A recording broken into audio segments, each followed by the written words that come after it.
Again, liberal arts degree. Gotta love it. So, the final thing that we need you to do, we have some amazing people coming on stage. We got a lot of empty chairs, and it's early, and it's a Sunday, and all of us came out here today. So when they hit the stage, I need you to lose your ever-loving mind.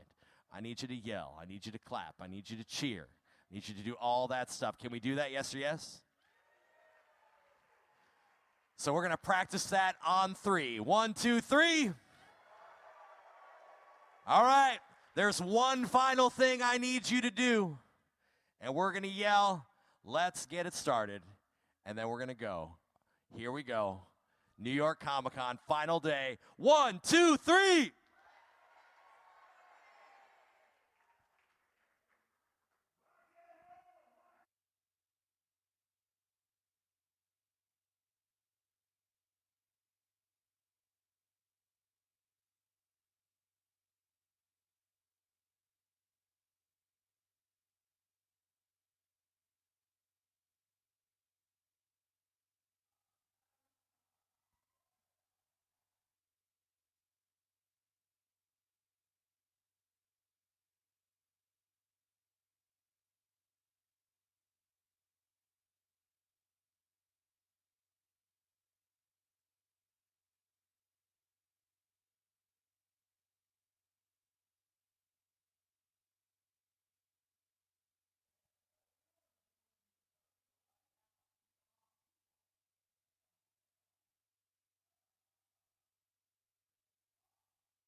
All right, New York Comic Con.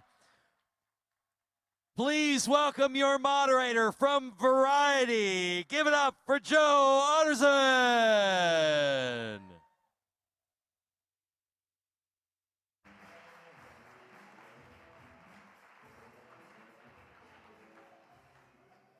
Good morning, Comic-Con.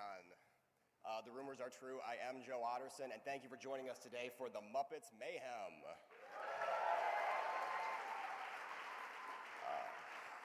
But you all did not come here today to look at my lovely face, so what say we bring out our panelists?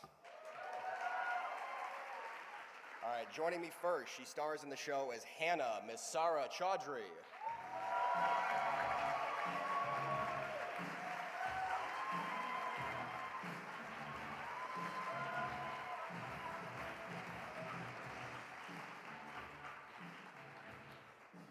And then next up, you know her, you love her, ladies and gentlemen, Miss Lily Singh.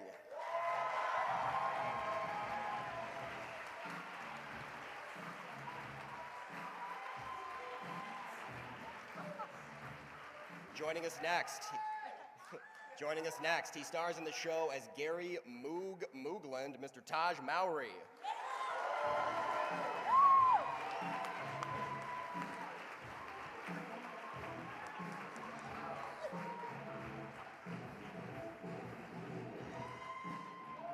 Next up, he stars in the show as JJ, Mr. Anders Holm.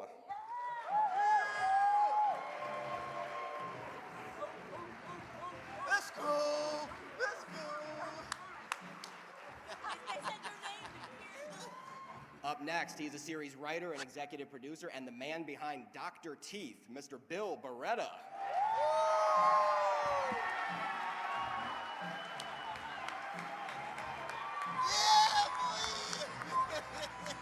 The very well-dressed Bill Beretta, I might add. Up next, series writer and executive producer, Mr. Adam F. Goldberg.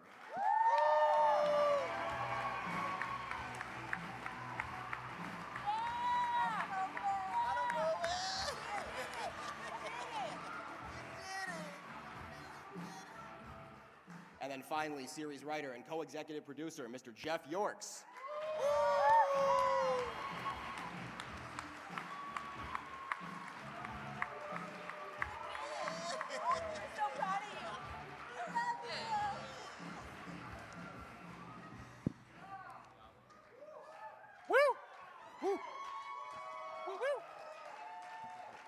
Hi.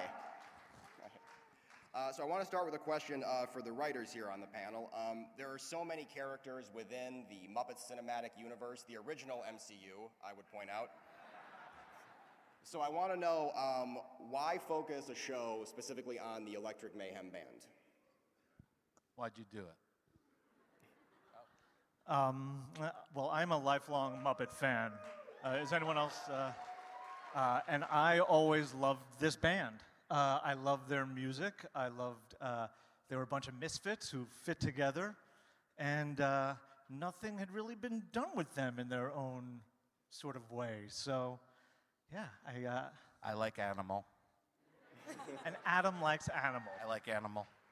Also, I think we had done for the first time, a concert in 2016 at Outside Lands, and we had so much fun, and there was such a response that we thought, we really need to do more with these guys, because, you know, a lot of the backstories hadn't really been developed with all of them, and so, fortunately, Muppet Studios teamed us up, and we got to create, it's gonna blow your mind. It's great stuff.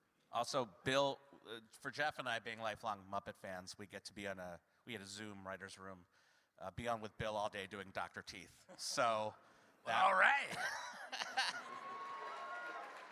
Bucket list. that's why we did it. Yeah, totally. And for anyone who wants to answer this one, how would you describe the sound of the Electric Mayhem Band? Groovalicious. That's a start. I like that. I don't know. I guess that's the end. Loud. Loud. Loud. Yeah, but one of the cool things about this show is it features a lot of songs, both covers and originals. And for those of you who don't know, Linda Perry, who is literally in the Songwriter Hall of Fame, worked on this show and made original music for the show. So what was it like getting to do something with that much music involved? I mean, well, first of all, I think, Oh my God, I look ridiculous. You look great. Doesn't Bill look great? He looks amazing. the shoes. Look at the shoes. Look at the shoes. I just saw myself. I look like a Look clown. like a handsome What I like Teletubby is over there. Bill. Oh, Comic-Con? You're reflecting, and there's She just said lens flares Teletubby. everywhere. Well, first of all, the Mayhem have Can You Picture That, which is probably my favorite Muppet song there is. But no, I mean, it was really, really fun just story-wise, being able to tell this story over 10 episodes and have original music. It's like a musical in a lot of ways, and also do these amazing covers with the band. I guess that was the other fun thing, was just the conceit that they never had an album. So we could finally get them on the road to releasing an album. As a Muppet fan, I wanted an Electric Mayhem album. You will be getting an album. And now for our human cast members. I want to kind of go down the line and have you tell us each a little bit about your character. So, Sarah, if you'd like to start, who is Hannah in the Muppets Mayhem? Sure. Hi, everyone. I'm Sarah, and I play Hannah Singh. I am Nora Singh's younger sister. She is a social media influencer. She is a makeup artist. She's built this incredible social media empire for herself. And she is, you know, her older sister's biggest fan, and she loves her older sister and is there to support her. And we see that sisterhood and bond grow throughout the show. She plays a little bit of a matchmaker at times. I will give myself credit for that. She plants a couple seeds. But at the end of the day, she finds herself in a really beautiful way. She's there for the band. She falls in love with the band and very specific people within the band, and we'll see some beautiful relationships stem from that. But yeah, Hannah is over the top, but at her core, she is a lover. Yeah, and Sarah, yeah.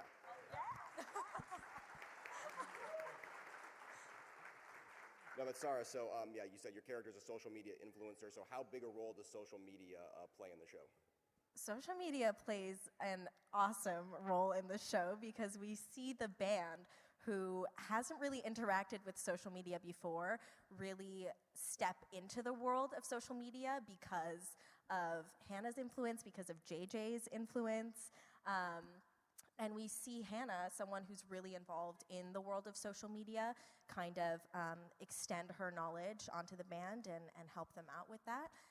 And so you may see some of your favorite Muppets experimenting with social media. I don't want to give too much away because I think it's so special it needs to be a surprise. But someone you know and love may or may not get involved with. Survive. Trend, viral moment. Viral, TikTok, Instagram, pictures, music, fun, yes. And then Lily, if you could, so your character Nora, right? Yes. First of all, I realize how bright my suit is on this monitor. I'm sure I'm blinding many people. I legit look like a green screen You just right now. noticed? Well, I'm into it. I look like a little disco ball. She's like a neon It's highlighter. good. We're making statements. Hi, I'm Lily. I play Nora Singh. Yeah. Nora, I mean, I love Nora. She is a music executive, or an aspiring music executive, who is trying to wrangle the Electric Mayhem to help them produce their very first album, because after touring for years and years and years, they don't have an album. So she's trying to change that. She's trying to prove herself in the music world. She has spent most of her life taking care of her younger sister, Hannah, and so they have a very, very close bond. Her parents are not in the picture, and so she has taken this responsibility on for most of her life. But now, when you meet her in the show, she is for the first time prioritizing herself and trying to make something of herself in the music world. And so she's headstrong, she has the right intentions, but she doesn't always make the right choices. And so you see her kind of struggle with wrangling this very strange, unique band alongside some other great characters. And I think she's really, really, I think you'll resonate with her because she's awesome, but a bit of a hot mess.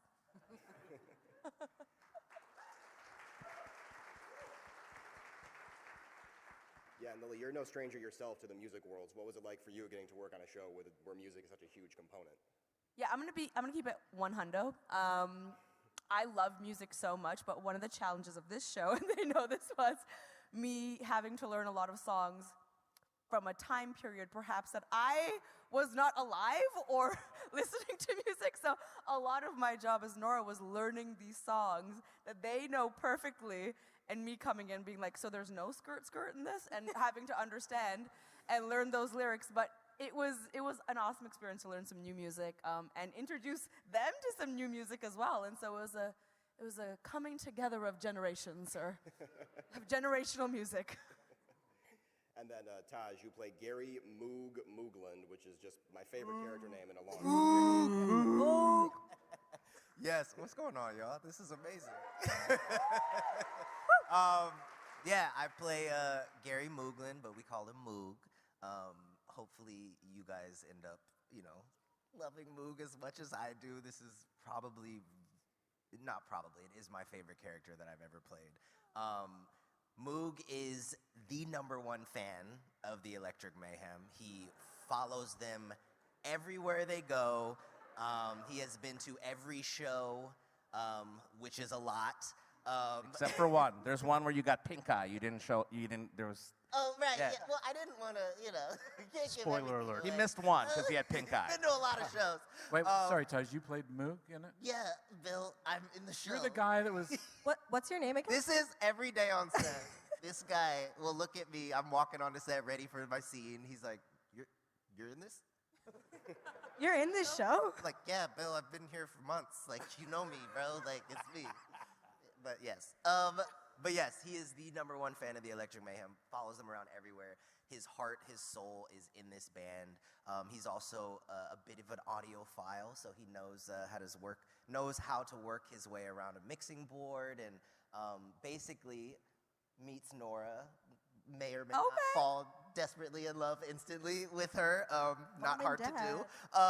And basically gets invited along this journey as they make their first album. So he's just the guy that's happy to be there every single minute of the day. He's got a great heart. He's there for the band.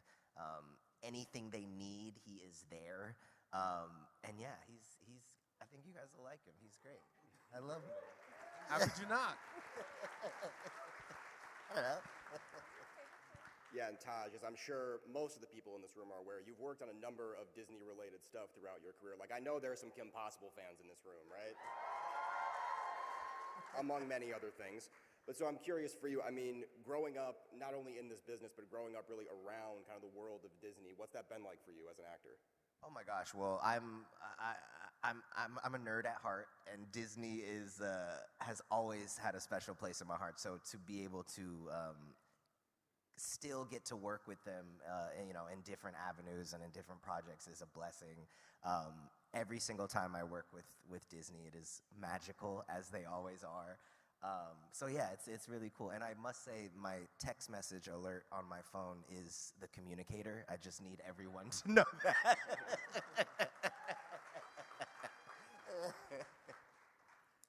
And then Anders, tell us a little bit about your character, JJ. Yeah, hey, I am Anders Holm. Thank you. Thanks for coming out today. Excuse me? I am between haircuts, so bear with me. I play JJ on the show, and JJ is a music mogul. He's got his own streaming app, and the plot twist is that he used to be kind of a schlub that dated Nora, and when she dumped him, that motivated him to become this business-savvy type guy, and he thinks that if he can sign this band, make them a success, that he'll win Nora back. Will that happen? To be written. Dun, dun, dun. I don't know. You gotta watch. Tune in only on Disney Plus. So he's a good guy, but maybe just isn't going about things the right way and wears very fancy clothing. Very fancy. Yeah. And then Anders, of course, again, as I'm sure people here know, you're very well known for the little show called Workaholics. Ow! And now I'm a Disney man, so let's ixnay on all that nay. Well done. That's actually my question, because, comedically, is the approach any different for you working on a show like Workaholics to working on a show with the Muppets? Yes! It's totally different. Yeah, you kind of got to, how is it different? Yeah. Thank you, Bill. It's not different in the mindset in that you want to be irreverent, you want to be wacky, you want to be fun. But as an actor, when I delve into these characters, something comes over me, and I just want to help production become the best it can be. And, He's I not can go allowed on to for say the F hours, word. but I won't. Yeah, you know where you are. You look around, you read the material, and you go, all right, this is appropriate, this is not. And then Lily and Sarah, I want to talk to you more. You mentioned this, but you two play sisters on the show, and so just if you could tell us a little more about Hannah and Nora's relationship, and what was it like for the two of you getting to play sisters? It was the best. Aww. I mean, I grew up watching Lily at a certain point in my life.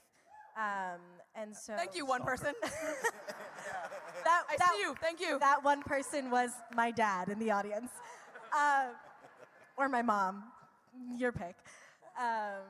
But we're both from Toronto, which was the most magical thing ever. I always tell Lily, I'm just like, what are the odds that two brown girls from Toronto met in LA and got to play sisters? It is so, so special to me. And I'm going to actually just be really honest here. I was a little worried when I was auditioning for this role because I knew it would be really challenging to find a younger sister. And I was, to be honest, a little scared that I wouldn't get the role for that reason. But then this great group of people found Sarah, and to be honest, I feel like we're sisters in real life. So Me too. I feel like we've kind of become sisters. I look at her like a little sister, so it feels completely natural to play her sister on screen as well. And I'm so proud of her. She's doing this while she's doing school in Harvard, no big deal. Harvard. So, Oh boy. you know, I'm just so proud of her, and it was a joy to play her older sister. Thank you. It was an honor to play your little sister. Aww. Aww. Yeah, me and Taj are super close. Too, Everybody's like, what? Right? Man. Yeah. Yeah. Yep. We'll hang out one day. Hell yeah. No, their bromance is real. On set, Good bromance. they had a bromance. They still have a bromance. It's growing. The reality is everyone here, and this is not even a lie, everyone gets along so well. Like, I actually love these humans so, so much. No part of shooting the show felt like work to me. Genuinely. Well, Sarah, now I'm curious. I mean, so are there Muppet-related courses at Harvard? Yo, they're actually, well, see, I'm taking an improv comedy class with an amazing professor. His name is Remo. He's the best. Shout out Remo. But there is always a puppeteering class that goes on in Farkas Hall just above us. And it's awesome. I mean, it's not exactly like the Muppets. Nothing really is like the Muppets. Let's be real. But yeah, there's something along the lines of, sure. And then, for the cast then, what was it like playing opposite a Muppet? I imagine none of you have done that otherwise in your career. So what was that like getting to interact with the Muppets for the first time? Oh my gosh, it's funny because obviously the character I play is, happy to be there, is huge fan the biggest fan of this band. So I kind of really didn't have to act much because Right. from day one, I'm just like, oh my God, it's Animal, it's Zoot, it's Dr. T, and they're right there. And what's crazy is when you're doing your off-camera lines, some actors, not naming any names, some like to phone it in, if they're not on camera. Anyway, awkward. Those calls and texts were important. Okay. Not just gonna answer the Say your line, it's, say your line. It's so, it blows your mind because our Muppet performers are so talented. And even if you have no words in a scene, you find yourself just getting lost in their performance. And it feels so real and so genuine. And my favorite moments are when, in between takes, because you're still having a conversation with Animal. You're still having a conversation with Dr. Teeth. Right. And it's just, it's surreal. And it stayed that way the whole time. Like, it never got old. You're talking about me or the Muppets? You. Oh, that's such an honor. No, and the trip is that, we've all worked with actors who have been in a lot of different movies, and you're like, oh, I'm working with that actor. But these are the Muppets. Yeah. They're the same Muppets that you grew up watching. And then at the same time, you're supposed to be looking in their eyes, these iconic Muppet eyes, but then you hear the voice coming from down here, and you're like, wait, how are they? And you watch it happen, and then you get kind of sucked into it, and then they go, hey, man, you're on camera. You can't be looking down at them. Yes. It's a trip. And then they also have these monitors so that they can see their performances, and then you start watching the monitor. It's a lot. whole thing. It's a lot. part of the floor's missing. You don't want to Oh yeah. walk off the floor. Sort of like how we're doing this panel. Like I'm only watching Exactly, the monitor. yeah. Well, I'm only watching literally. same. Yeah, but I'm there's only- like 5 of them. And I see that my head is in the shot, so I feel like I have to lower it. I There will, you go. I'll also add, you know, the performers are so good, and they make it look so easy when when we're writing it. We like even have a Muppet walk through a door takes like 40 people. So it does. There's I mean there's monitors sliding around. There's performers. There's there's like you have an extra hand person, and so we would write these things, and Bill would have to do them. So even the hot tub scene, we casually wrote this hot tub scene, and then I look at Bill and I go, wait, how does a Muppet get in a hot tub? And Bill was like, literally, one way is that I get in like a wetsuit and I go under the water. He's like, I warned you. And he's like, I don't want to do this. Yeah. And we're like, oh, so that's the other thing is like the magic of how they do it is unbelievable. But talking about writing so cavalierly, we, on our first day of shooting, 2 hours in, we were 4 days behind schedule. Because we had 6 Muppets. Me and enter a Dodge room. were like, what's going on? And we were like, we were so behind. And I'm like, Oh yeah. how are we shooting this show? Because we said 6 Muppets enter a room. Yeah. Like, we would all write that. 6 Muppets in a room. Like, yeah, they walk in. But it's like, no, they don't have a lower half. How do they walk? Maybe they don't enter the room. Okay, The 6 warning Muppets are in a room. speech I got from these guys on my first day on set was like, this is very intricate work. Be prepared to be waiting. Bring your books. Do your homework. The call sheet is a lie. I didn't get that conversation, so I didn't know. I just found out when I got there. Yeah, it's a very different approach from where we come from. We're just hanging around waiting for the cameras to roll. Must be nice. And then, Bill, first of all, can we give Bill a round of applause for this outfit? I mean, my God. Woo! Killing it, man.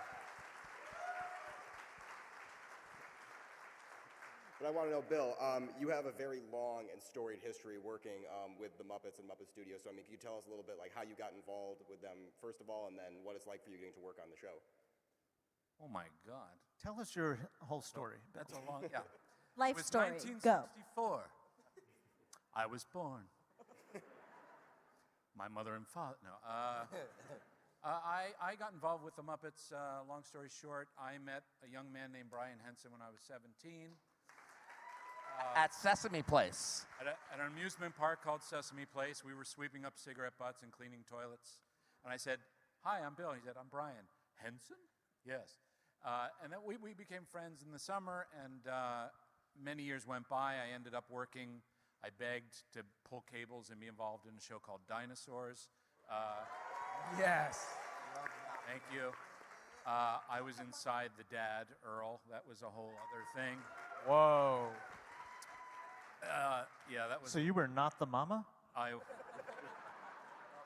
For 3 So good. friggin' years. For a long time, yes, a very sweaty job. And from there, I just kind of became friends with the other Muppet performers. Fortunately, they were working on Dinosaurs, some of them, and we hit it off, and I just started to rehearse at home myself and pull out a puppet and figure out how to do this stuff. And I don't know, then I was invited to do background characters, and so as time went on, I kind of started to create some of my own characters. Like a prawn. Pepe the Prawn. Show him the socks. Show him the socks, Bill. Billy, show him the socks. Gracias, I have my socks on today, okay?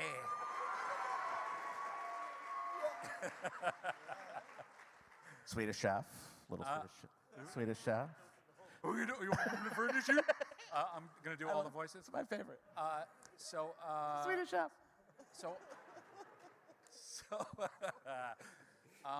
And so I don't remember exactly how I started to get involved with Dr. Teeth, but I think as I was doing Rolf Bobo the dog.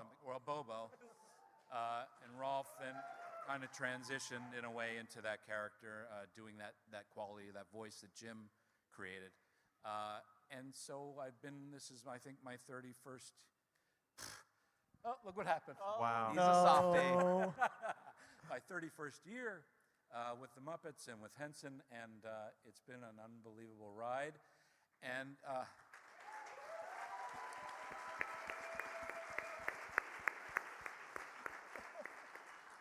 Bill cried every day in the writer's room, so. and So did I. I just mentioned in the beginning that when we did that show with the Mayhem back in 2016, I was thinking maybe we should do a show about them going on tour somewhere.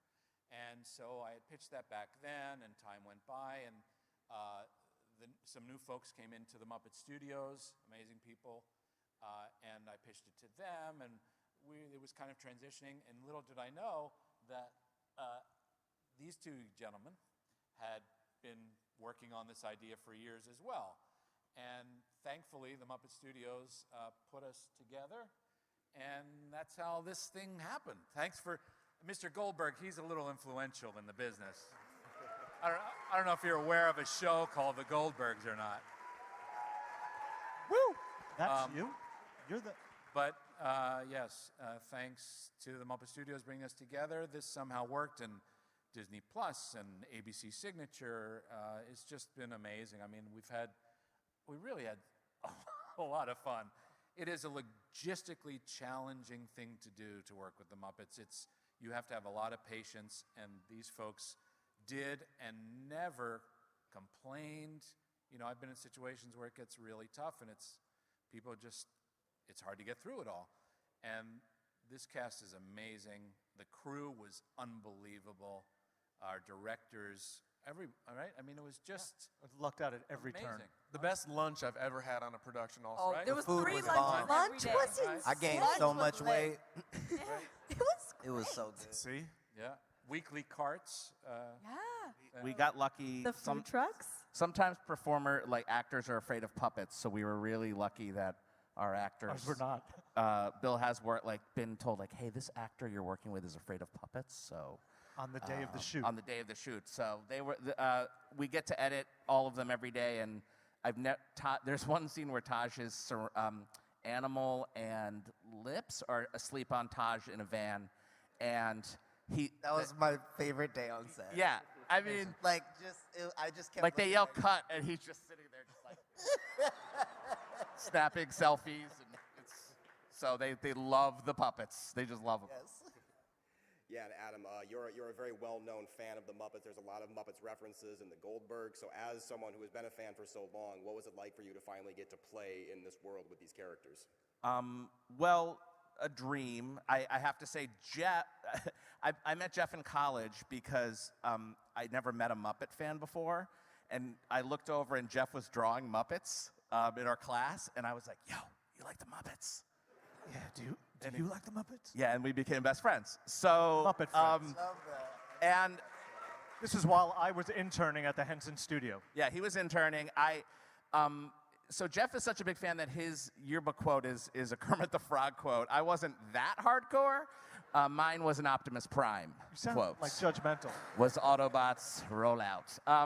But no, I mean, for both of us, it's like one of those things where literal, two Muppet geeks got a Muppet show. It's really weird. On the first day, we walked onto the soundstage, and they had this shed that has all the puppets, and there was a lock, but it was unlocked, and we just sort of peeked in and just took, I don't know, hundreds of selfies of just us with these Muppets, and we're like, are we gonna get in trouble? Yeah, it's a dream. No. It's Yeah. a dream. No. Yeah. We will get in trouble. They're by the Now way. coming we will for get you. in trouble. No, to write lines for Dr. Teeth, or write a bit for Animal, or something for Floyd or Janice. It's surreal. It's like pinch yourself moments at every Yeah. turn for a Muppet fan. And also it's really hard. We learned that as well. Yeah. It's like I said, Halfway through the shoot, we found out how hard. you can't write, Animal rolls his eyes because the eyes are plastic dots. Spoiler alert. So, no, it's, and also, I was lucky that I got one of my first jobs when I was in my 20s was working on a Muppet project because I was a big fan, and that was one of the things I wanted. So I got to meet Bill as a 20-year-old, 23-year-old, and was so starstruck that this dude was sitting at this table read doing all these voices, and he was, I mean, he's so cool, as you could see. But no, and Jeff, like, He's not. is no, and Jeff, you know, knows all the performers and is a super fan. So to get to work with these performers was just, I mean, they're so talented. Yeah, I really wanted a making of our show just so people could see how hard it is and like how talented these performers are. Like, they are true, like, auteurs. They're the best. So it was just an honor to, like, everything we wrote, they did, you know, with some complaints. We were like, Nora has a really tiny car, and I begged Bill, I'm like, I want all the Muppets to get stuffed in this car with Nora. And Bill is like, it can't be done. It can't be done. And I asked so many times, and then they're like, oh, they're shooting it, you should go. And I went, and there was like 30 human bodies stuffed in like this, and I'm like, oh, I ran. I felt so bad. But it was just a sea of giggling. I mean, everyone was just laughing the whole time, led by Lily. I mean, we just lucked out at every turn. It was just a gift. We're all very comfortable with each other. Let's just say that after those shoots. No, I won't write that again. I'm sorry, I did it. And then Jeff, as Adam mentioned, you two are friends going back a long time, but this is actually your first series writing credit, I understand. So how did you get involved it totally in the show? is. Yeah, so I spent my career cutting trailers, but specifically cutting trailers to help creators sell their shows. So He sold the Goldbergs, literal. Yeah. So Adam gave me his home movies, and I cut something together. Jeff, I was the first person to see my home movies, and he called me up, and he's like, I'm having a hard time making your dad look nice. And I'm like, oh, no. All he did was call me a moron. That's okay.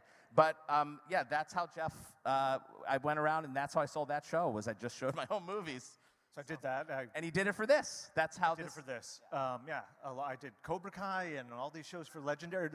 Andrew's new show I helped sell, and then I was like, wait a second, I could sell my own show, can I? And I did. I cut a trailer for Mayhem. Nice.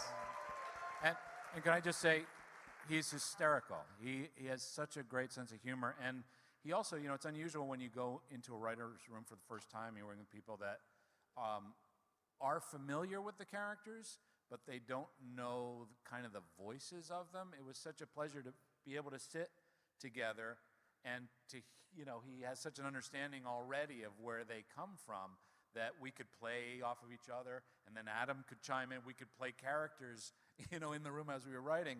It was really great. It was just, I was so kind of happy and grateful that I got to work with these guys and to create that way. It was a great process. I am Moog, by the way. I mean, Taj is Moog, but Moog is based on Is you. someone I know. That's right. I'm wearing Moog's costume right now. Yes, he really is. Yeah, totally. And then Jeff, as a lifelong fan, getting to work on the show obviously must have just been a dream come true. So you said there was the moment where you walked into the shed with all the Muppets, and was that the most surreal moment for you in getting to work on this? Yeah, every day was a surreal moment that I realized. It was crazy. I mean, these guys were my heroes. I was an intern, and then all of a sudden, like, actors, performers who were on the show that I was interning for were now on my show. You're an intern at Henson in New York. Exactly, at the studio in New York.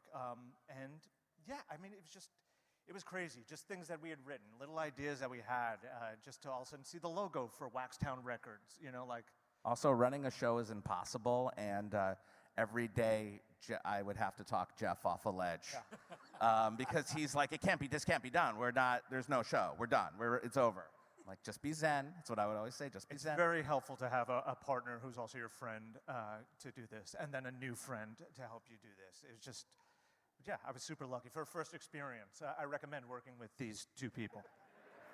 I do have to say from the cast side that you guys never seem stressed. I've never seen you guys stressed on set. Because they hide in that room. We hid. Okay. They have a room where they go cry. Yeah. The crying room. I mean, the hardest part of this show was we have lots of music cameos, right? Our band is in the real world, and they're trying to make an album, so a Muppet staple is really cool cameos. So in order to get them, you had to write a scene, because they wouldn't read anything. So we want to see creative. We'd hear like, hey, Sting has 1 day free, and now we're like spending the day writing a scene for Sting, and by the time we hand it in, they're like, oh, Sting is tour now. On tour now. With COVID. Right, coming out of COVID, all of a sudden tours opened up everywhere. Yeah, making up for 2 years of lost income, they're all on the road. So Jeff and I probably wrote over 100 scenes for your favorite music celebrities that were not available. So that was really hard. It was, but the ones that were, we got some really fun ones. But it was a great writing exercise for a first-time television writer. So that was impossible. And then also, most of what we wrote couldn't be done with Muppets. So that was hard, too. We did it, though, so enjoy.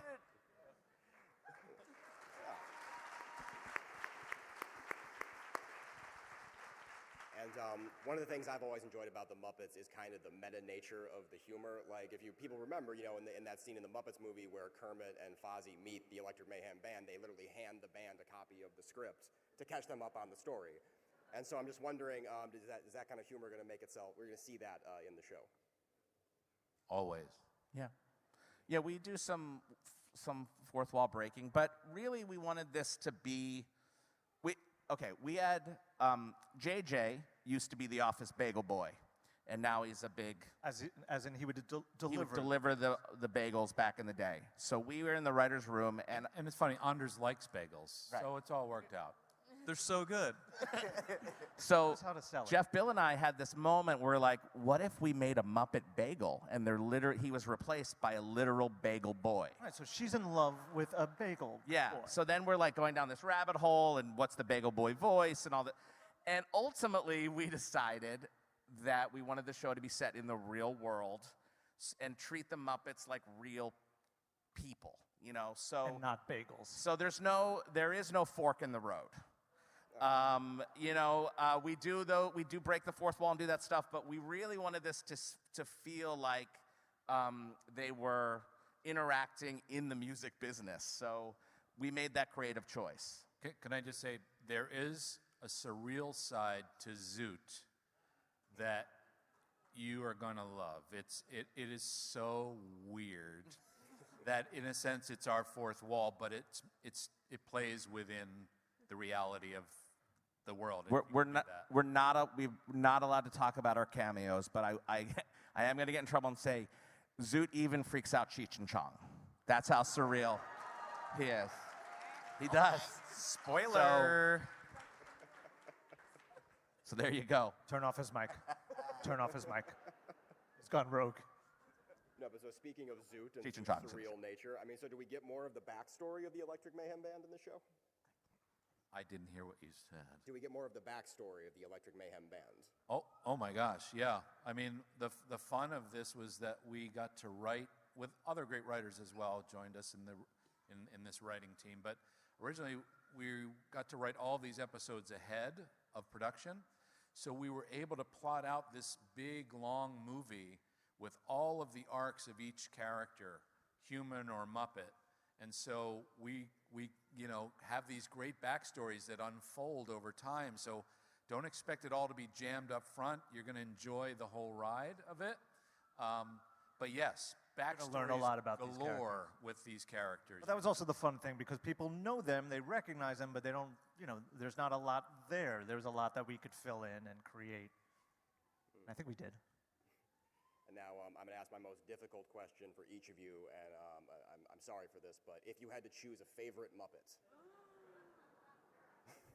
Of this show like a or top any 5 Muppet? or I'm something, pretty sure that question's illegal. How dare you, sir? Of this show or of any? Of any, let's say. Okay, there you go. That's easy. Okay, all right. I'll start. I'll say Beaker, right? Any Beaker fan? Yeah, right? Which one's I like Beaker? Beaker. He's a big boy. What happened? Is it my turn? He likes big. I'll go next. Mine is Dr. Teeth. It's still Dr. Teeth. Wow. Oh, mine is Bobo the bear, which I just want that bear to give me a hug. And one day, Here we go, guys. one day I was having a really hard day in the writer's room, and Bill, I gotta go, and he put on a bear costume for me to cheer me up. So that's what it's like working with Bill. He literally, a full like giant bear costume, much Bobo-like, because he's not allowed to have Bobo because they keep Bobo in a closet with a guard, but it's Bobo. Mine, I don't know if people will know this, but my favorite is Guy Smiley. I think they know. Just because when I was a kid, I had never seen anything like it. And Jim Henson creating this insane, just completely insane character just blew my mind as a kid. And I always just wanted to meet Guy Smiley. I never have, but I always wanted to. Look at that. No hugs. I grew up watching Muppet Babies, and that's when I fell for Gonzo in a major way. That's how close we are. He likes Gonzo too. But if we had to talk about the show, I feel like I fell for Zoot. Zoot had me rolling on this show in ways that I guess I didn't know that was there. Yeah. But now I'm a Zoot guy. Same performer, Dave Goelz, for both. This is crazy. That was another thing that was crazy being on this set was every day you find out another voice that one of you guys do, and it Tell the just... story. No, I want you to tell the story, Lily. One day, I didn't realize how many different characters each of these wonderful people played. So the scene we're talking about, we're all in the car together. Matt leans over to me, I think, and he goes, I'm also like Big Bird. Yeah, he's Kermit." talking to Lily, and he's just like, oh yeah, as Floyd, he's like, oh yeah, you didn't know that I'm also Big Bird. And I'm watching, just the monitor, and Lily's like, what? And then someone starts doing Bert, someone starts doing Ernie, someone starts doing Miss Piggy, someone starts doing Cookie Monster, and I'm in the car with all of them. Lily's and I'm like freaking melting. out. I'm like, ah! Literally, it was the coolest moment of my life. I hope we have that on tape. I don't know if they were shooting, but I captured it. You saw my I brain will melt. draw it for each of you. later. One day on the lot, one of the performers had this blue thing in a bag. I'm like, oh, what's in the bag? And he's we're like, just talking to Rudman. that's Cookie Monster. Yeah, He's no like, big oh, we deal. got to shoot something for Sesame Street by that wall, and Adam and I are just locked on this bag. Like, we just want to take a picture with what's in this bag. But can I just say, in that moment of all those characters coming out, the band were doing them. Yeah. So, coming out of so it Floyd's was mouth. the band like doing an impersonation, but it was the characters' voices, Yeah. Yes, it was Animal doing Miss Piggy. Yeah. Yeah. Wild. Sorry to interrupt. No, you're fine. These are great stories. What was the question? Muppet? Anders was just saying how his favorite Muppet was from Muppet Babies, and it was Nanny.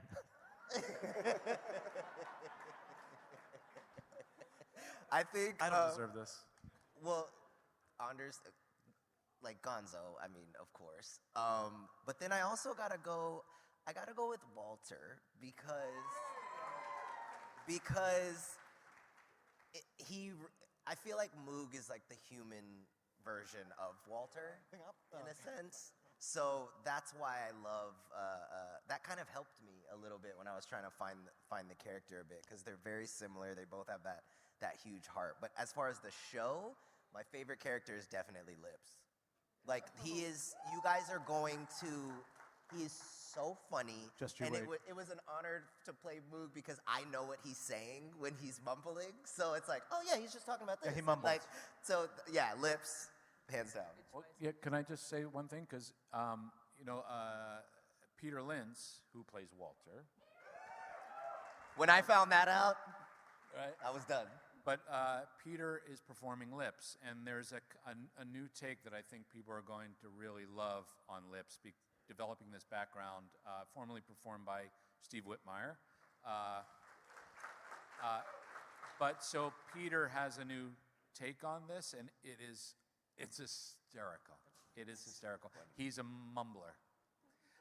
And so the band they understand what he's saying, but everybody's just getting Moog. Moog understands him. But there's a lot of fun with, I'm sorry, what was that again? Yeah. I know this is a common answer, but I'm gonna have to say it, and I stick by, is Miss Piggy for me. I feel like when I'm in my most insecure moments, I'm like, what would Miss Piggy do? Like, I want to be queen like that. But on this show, I would have to say, I have a very, very soft spot for Dr. Teeth. I do. That's my girl. That's my girl. Will you marry me? I get a lot of privileges. I get a lot of privileges. A few weeks ago for my birthday, I got a personalized birthday message from Dr. Teeth as well. So I think I have a very soft spot in my heart. I did not. Get in line. He proposed to you, I think, like 10 or 15. Dr. Teeth also does propose to me at least once a day on set, yes. And then Sarah, do you dare answer? I think growing up, it was definitely Abby, the fairy on Sesame Street. Yeah, and Leslie, who plays Abby, brought her to set one day, and I cried. I cried. My dad has the video of me sitting outside my trailer crying to Abby, and Abby just like wiping my tears. But I think I have to say Animal.